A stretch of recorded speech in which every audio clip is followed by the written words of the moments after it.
sabihin, pinagawa mo 2.4. Pero yung pa rin.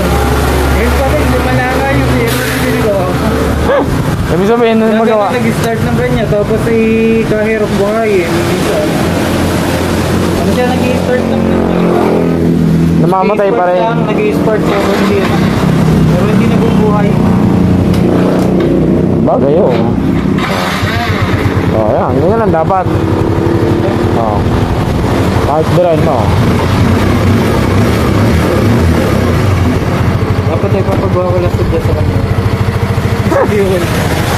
Nagastos ang kalahat 2.4, di mo naayos. Ayan. Hindi, basta nakuha mo naman yung mga luma. Napaldan din naman niya yung mga pag-i-rate, pag-i-rate. Yeah, ayos na yan. Pero may mga na-affectohan lang naman. Hindi lang nadali yung sadya sira. Hindi na-affectohan. Alam ka, pinapalta ng ng fuel pump ngayon.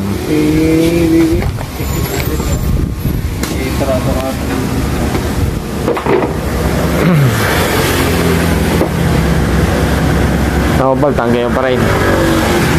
Wala nagbago. Magandang takbo niya nung sa luma eh. Pinapaltang ko kahapon.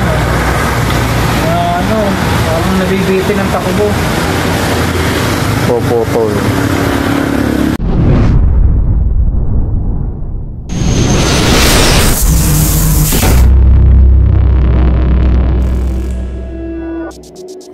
Okay mga bossing, ayan, so magandang araw na naman po sa atin lahat. At ito naman tayo mga bossing, welcome back na naman po ulit dito sa ating channel mga boss. For today's video natin mga bossing, ayan, so ito meron tayo dito Mio i125 mga bossing. So ang issue at problema na ito mga bossing, sabi ng ating customer, ito ay napagawa na niya. At nakita nyo naman yung ating conversation kay customer sa ating intro mga boss.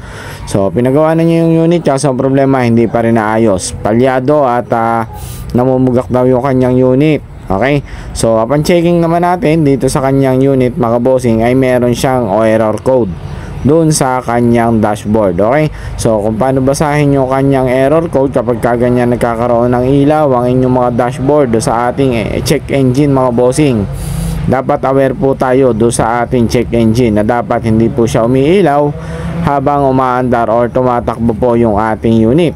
Once na kapag yung ating unit mga bossing ay umiilaw at patuloy itong nagbi-blink mga boss, so dapat maging aware kayo. Ibig sabihin meron pong error code ang inyong mga motor.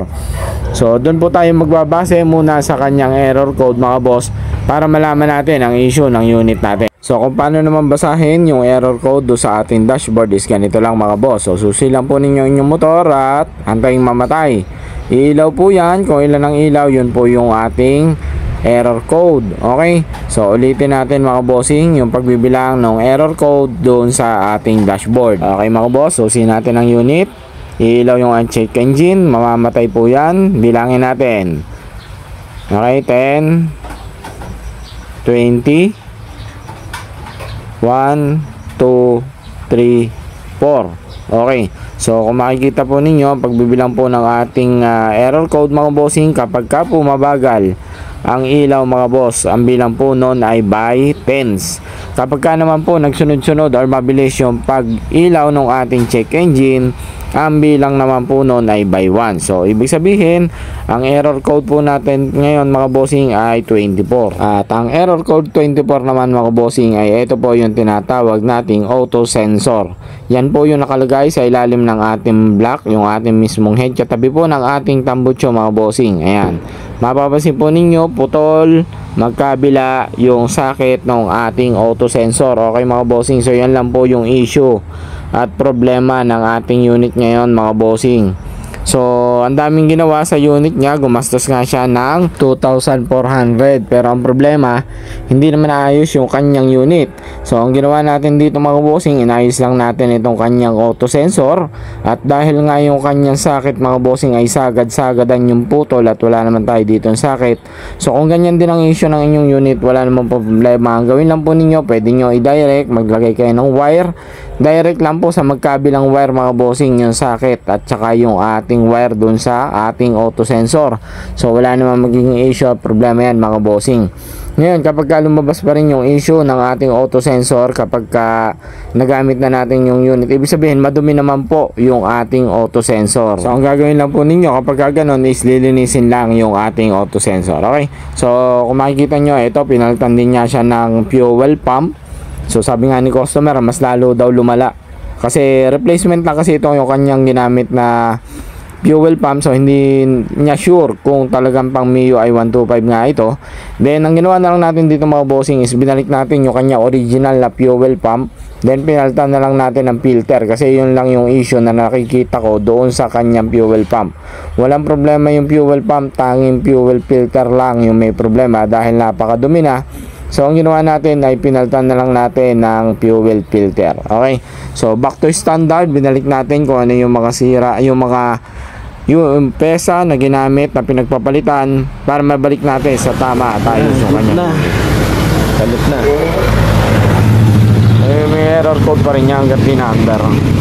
Kailangan muna mong umandar para yung usok mabasa nung ECU.